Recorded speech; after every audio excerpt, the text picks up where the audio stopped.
Hello everybody, and welcome back to Fantasy Breakout, where you can get the best information on players, stats, and storylines. I'm your host, Austin Cunningham, and I'll take you through everything you need to know to break away from the rest of your league.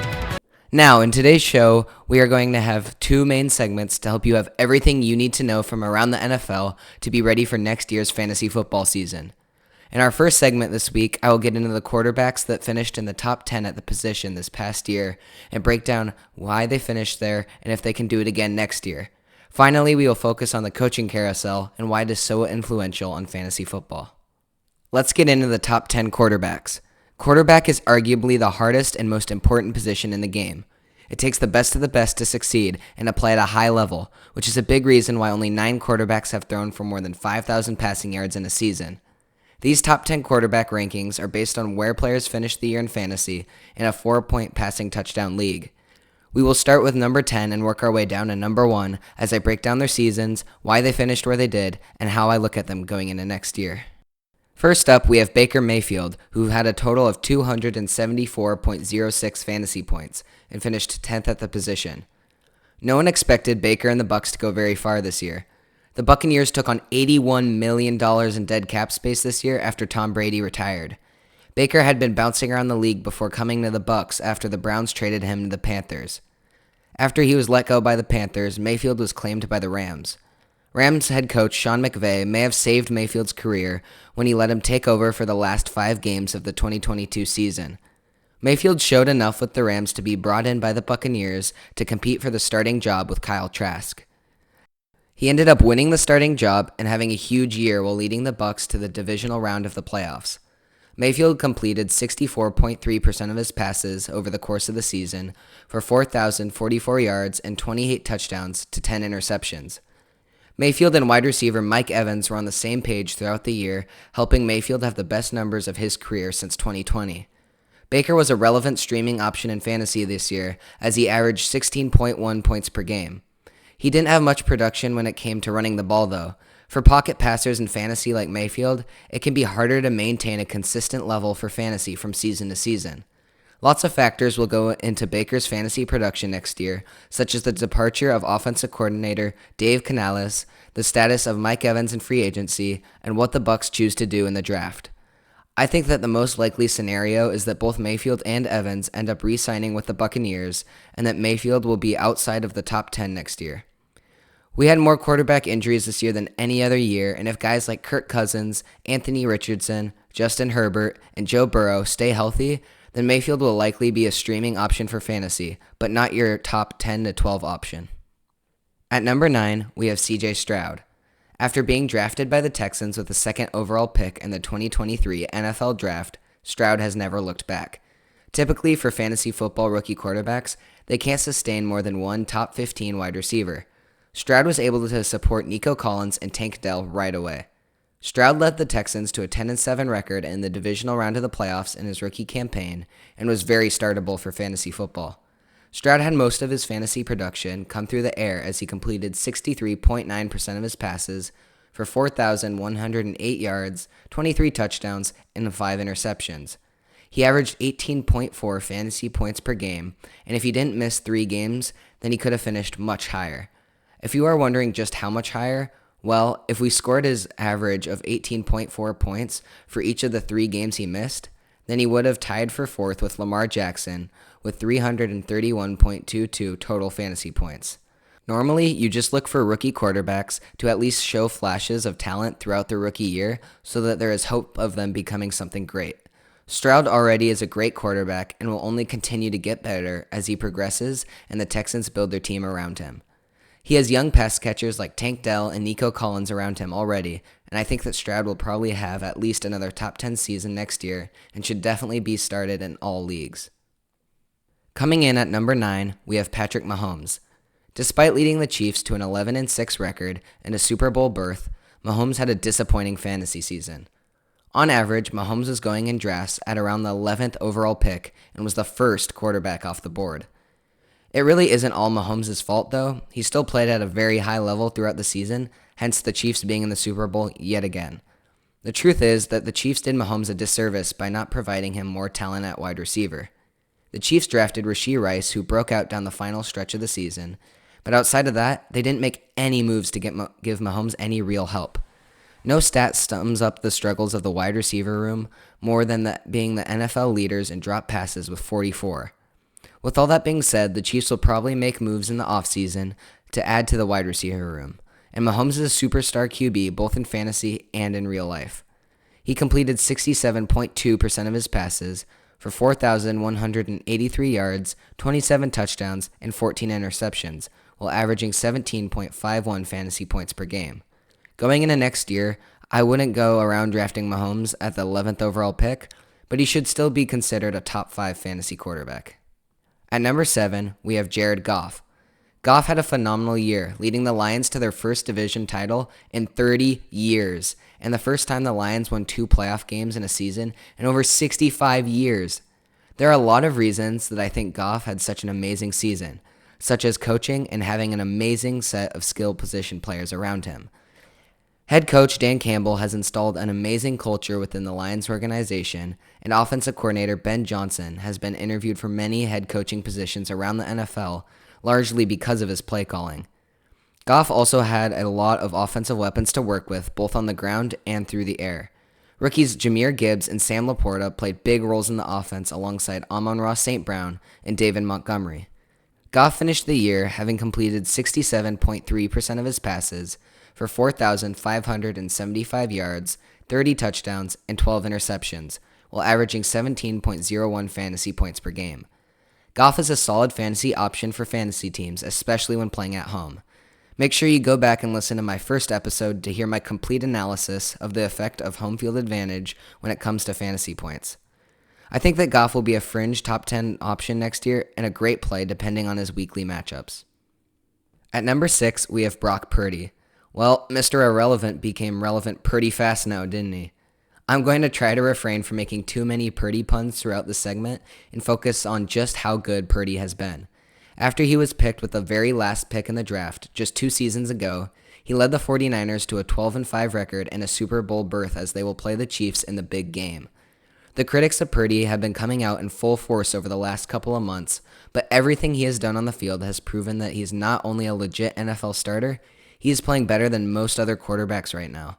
Yes, it's true that Purdy probably has one of the best offensive coaches in the game in Kyle Shanahan, as well as a crazy talented group of players around him. But Purdy has been amazing in every situation thrown at him.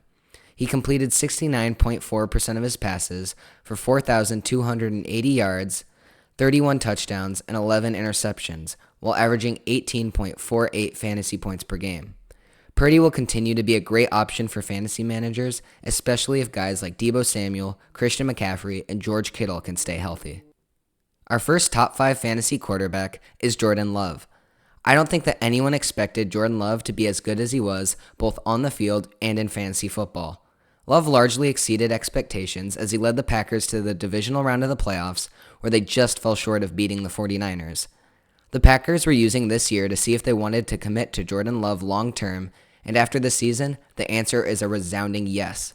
Love completed 64.2% of his passes for 4,159 yards, 32 touchdowns, and 11 interceptions, averaging 18.77 fantasy points per game. The Packers are an up-and-coming team with a lot of great young players. If rookies like Luke Musgrave, Jaden Reed, Tucker Kraft, and Donatavian Wicks can take a step forward next year, then the Packers could become a very dangerous team next year. I think Love showed a lot of potential this season, and that he will only get better with time. While I don't think that Love will finish in the top 5 again next year, he is still a top 10 QB who you can probably get good value on in next year's draft. Coming in at number 4, we have Lamar Jackson. Jackson had a great year after getting his record-setting contract in the offseason as he led the Ravens to the AFC Championship game where they lost to the Chiefs. Jackson is our first true rushing quarterback on this list as he ran for 821 yards and 5 TDs. Rushing output is huge for quarterbacks in fantasy. Having a running quarterback in fantasy is like having 2 ways lined up to win in tic-tac-toe, because if the opponent or defense stops you from going one way, there's still another way to win. Jackson was able to beat defenses with a combination of passing and rushing. Even if defenses were good against the pass, Jackson would still have a good fantasy output because of his rushing ability. Lamar was also way more consistent this year, averaging 20.7 fantasy points per game and only missing the last game of the season after clinching the 1 seed. The addition of offensive coordinator Todd Monken also helped open up the passing game for Jackson, as he completed 67.2% of his passes for 3,678 yards, 24 touchdowns, and 7 interceptions. He did this despite losing his favorite target, Mark Andrews, to injury over the last 6 games of the season. Lamar should have another very productive year next year and should be locked in as a top 5 fantasy quarterback heading into next year. At number 3, we have Dak Prescott. Dak had an MVP caliber season this year as he led the Cowboys to a 12-5 record. While he may struggle in the NFL playoffs, he won fantasy managers championships throughout the fantasy playoffs. Prescott looked a lot better after last season's interception-filled season, and he and CeeDee Lamb were virtually unstoppable after Week 5. While Dak added some rushing value, most of his production came through the air as he completed 69.5% of his passes for 4,516 yards, 36 touchdowns, and 9 interceptions. Dak was third in the league in passing yards, first in passing touchdowns, and his quarterback rating of 72.7 was the second highest in the league. He also averaged the 5th most fantasy points per game with 20.17. I think that Dak will have another amazing year for fantasy football and will once again have the upside to finish in the top tier next year. Like Jordan Love, I think that Prescott is probably going to be a steal in drafts next year and should be locked into fantasy lineups. At number 2, we have Jalen Hurts. I think that despite Hurts having another excellent year, it was probably overshadowed by the Eagles' late season collapse as they lost 5 out of their last 6 games, not counting the playoffs. Even though the Eagles may have struggled late in the season, Hurts did not. He had a high output both passing and rushing despite his knee injury. He averaged 20.99 points per game, and he completed 65.4% of his passes for 3,585 yards, 23 touchdowns, and 15 interceptions. On the ground, he added 605 yards for a whopping 15 touchdowns, thanks to the Eagles' infamous tush push. Even if the tush push gets banned next year, I think that Hurts will get plenty of rushing touchdowns from the 1-yard line, as the Eagles converted around 90% of quarterback sneaks before implementing the tush push. While Hurts still had a stellar fantasy season, it was a down season in real life. I think that Hurts will bounce back next year and likely have an even better fantasy year. Hurts is a locked-in top 3 quarterback and should be drafted that way next year. Finally, we have our number 1 fantasy quarterback in Josh Allen. Unlike Hurts and the Eagles, when the Bills struggled to move the ball on offense, they were able to overcome it and put together an 11-6 record and a divisional round appearance. Allen is a true dual-threat quarterback with elite rushing and throwing ability. He completed 66.5% of his passes for 4,306 yards, 29 touchdowns, and 18 interceptions. Even though he threw the second most interceptions, he was still a superstar quarterback for fantasy thanks to the addition of his rushing output. He ran for 524 yards and 15 touchdowns. He averaged 23.1 points per game and has the benefit of interim offensive coordinator Ken Dorsey getting promoted to stay the OC for the Bills. Allen has a great group of guys around him in Stephon Diggs, Dalton Kincaid, Dawson Knox, and James Cook. Allen should be a top 2 fantasy quarterback next year and will continue to be an elite quarterback. Before we move on to our coaching carousel segment, I want to remind you not to forget about the injured QBs. We had a record number of quarterback injuries this year, and you can probably get many of them later in drafts because of it. Don't forget about guys like Joe Burrow, Aaron Rodgers, Anthony Richardson, Kirk Cousins, and many others. Having said that, let's get into the coaching carousel. This week, I wanted to focus on how coaching affects fantasy players, as well as analyzing some of the coaching moves made this offseason. The hiring of different head coaches, offensive coordinators, and defensive coordinators has a big effect on players both fantasy-wise and in real life. Since we are focused on fantasy football, we are going to focus more on head coaches and offensive coordinators, but it's important not to forget about how the defenses can affect the offenses. First, let's focus on head coaches. For the most part, there are 2 types of coaches in the NFL, offensive-minded coaches and defensive-minded coaches. This means that a coach either comes from an offensive or defensive background. For example, Buccaneers head coach Todd Bowles is a defensive-minded coach. This means that he is more knowledgeable on the defensive side of the ball, leaving offensive play calling to the offensive coordinator. For fantasy football, it is usually better when players have an offensive-minded head coach, especially one that is good at calling the offensive plays like Sean McVay or Andy Reid. Having a coach who knows the offense tends to open up the playbook and use the players that they have effectively. A defensive-minded head coach tends to coach up really good defenses, but then the offensive production is left in the hands of the offensive coordinator, for better or for worse. It is also important to realize that not all head coaches call either the offensive or defensive plays. For example, when the Cowboys hired Mike McCarthy, he let offensive coordinator Kellen Moore call the plays, even though he was an offensive-minded coach. Realizing who calls the plays for a team and how to view them can help us fantasy managers predict which players can be positively or negatively impacted. Since most of this week's news is about various different coaching hires, I'm going to talk you through where they came from, if they are offensive or defensive minded, and how they will affect their teams. First up, we have probably the most notable coaching hire of the offseason when the Chargers hired Jim Harbaugh as their head coach. Not only is Harbaugh an experienced coach, but he is also a proven winner, bringing success with him everywhere he goes. He coached the 49ers and led them to the Super Bowl before becoming the head coach at the University of Michigan and winning the national championship with the Wolverines this year.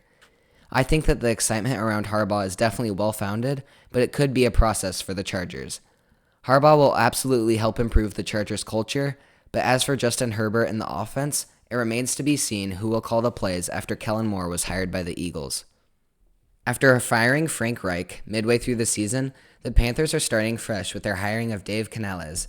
Canales joins the Panthers after calling the plays as the Buccaneers' offensive coordinator. Canales did a great job with the Bucs this year, helping to enhance a Baker Mayfield-led offense and get them to the divisional round of the playoffs.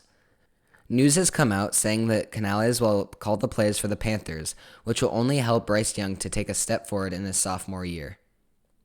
After firing Arthur Smith as the team missed the playoffs yet again, the Falcons are hiring Rams defensive coordinator Raheem Morris as their head coach. Morris served as the Rams DC from 2021 to 2023, which includes the year the Rams had one of the best defenses in the league and went on to win the Super Bowl. I've heard nothing but good things about Morris, and he is well past due for another shot at a head coaching job. Since Morris is a defensive coach, he hired Zach Robinson to be the offensive coordinator and call the plays. Robinson was the quarterback's coach and passing coordinator for the Rams before accepting the Falcons' OC job. The biggest factor for the Falcons' offense, though, isn't necessarily who is calling the plays, but who their quarterback will be. The Titans shocked the NFL world after they fired Mike Vrabel and hired Bengals offensive coordinator Brian Callahan as their head coach. Callahan was super successful with the Bengals as he led the way for Joe Burrow on offense. A lot remains up in the air for the Titans with Derrick Henry being a free agent and having Will Levis at QB, but the hire of Callahan is most likely a positive for Titans players in fantasy and in real life. Two other notable coaching hires occurred with Antonio Pierce no longer being the interim head coach for the Raiders, but the full-time head coach.